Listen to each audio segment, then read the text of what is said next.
Homeward Bound, written by Ellen G. White. Give me the Bible, star of gladness gleaming, to cheer the wanderer, lorn and tempest tossed. No storm can hide that peaceful radiance beaming, since Jesus came to seek and save the lost. Give me the Bible, holy message shining.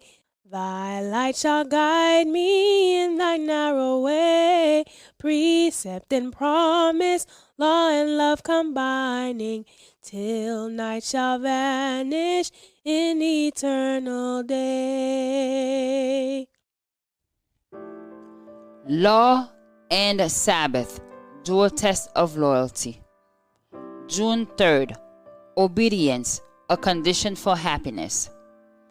Now, therefore, if you will indeed obey my voice and keep my covenant, then you shall be a special treasure to me above all people, for all the earth is mine. Exodus 19, verse 5. Our first parents, though created innocent and holy, were not placed beyond the possibility of wrongdoing. God made them free moral agents capable of appreciating the wisdom and benevolence of his character and the justice of his requirements, and with full liberty to yield or to withhold obedience. At the very beginning of mankind's existence, a check was placed upon the desire for self-indulgence, the fatal passion that lay at the foundation of Satan's fall. The tree of knowledge, which stood near the tree of life in the midst of the garden, was to be a test of the obedience, faith, and love of our parents. While permitted to eat freely of every other tree, they were forbidden to taste of this, on pain of death. They were also to be exposed to the temptations of Satan, but if they endured the trial, they would finally be placed beyond his power to enjoy perpetual favor with God. God placed human beings under law as an indispensable condition of their very existence. They were subjects of the divine government, and there can be no government without law. God might have created them without a power to transgress his law.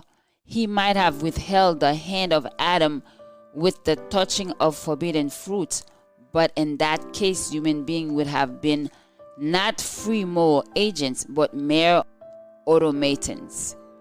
Without freedom of choice, their obedience would not have been voluntary, but forced. There could have been no development of character. Such a course would have been contrary to God's plan in dealing with the inhabitants of other worlds. It would have been unworthy of humanity as intelligent beings, and would have sustained Satan's charge of God's arbitrary rule. God made Adam and Eve upright and gave them noble traits of character, with no bias towards evil. He endowed them with high intellectual powers and presented before them the strongest possible inducements to the truth of his allegiance. Obedience, perfect and perpetual, was the condition of eternal happiness, on the condition they were to have access to the tree of life. Give me the Bible, star of gladness gleaming, to cheer the wanderer, lorn and tempest tossed. No storm can hide that peaceful radiance beaming, since Jesus came to seek and save the lost. Give me the Bible, holy message shining.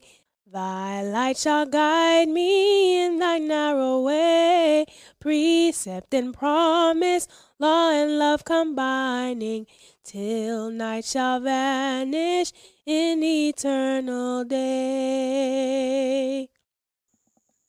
Join us tomorrow for another devotional reading. By God's grace, the law of the Lord is perfect, converting the soul. The testimony of the Lord is sure, making wise the simple.